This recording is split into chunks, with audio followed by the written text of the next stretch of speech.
საქართველოს მარათონის სიცოცხლის გადასარჩენად ძუძუს კიბოს პრევენციის კვირეულისადმი მიძღვნილი აქცია გაიმართა კუსტ ტბაზე. მარათონში სხვადასხვა უწყების წარმომადგენლები ჩაერთნენ. ღონისძიება თბილისში უკვე მეათედ ჩატარდა და მისი მიზანი ქალებში ძუძუს კიბოსთან საბრძოლველად ცნობიერების ამაღლებაა.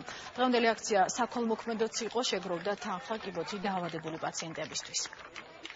დღეს ეს დაავადება არ არის სასიკვდილოდ გადაჭრელი და გადაწყვეტილი დაავადება. პრინციპში შეიძლება მკურნალობა, თუ პრევენცია მოხდება, თუ აღმოჩენა მოხდება ძალიან სწრაფად.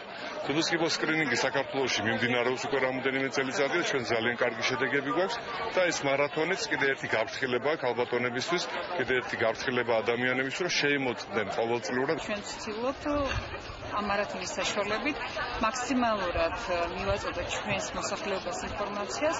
დაუდე მნიშვნელოვანი არის ყოველდღიურ ცხოვრებაში სარძევი ჯირკვლის კიბოს ნაადრევი მეთოდების დანერგვა.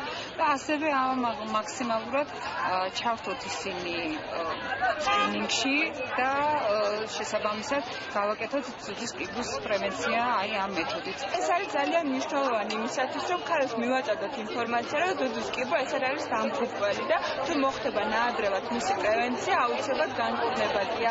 ძალიან მნიშვნელოვანია იმისათვის, რომ მინიმუმ წელიწადში ერთხელ მაინც მოხდეს ძუძუს კიბოს გამოკვლევა.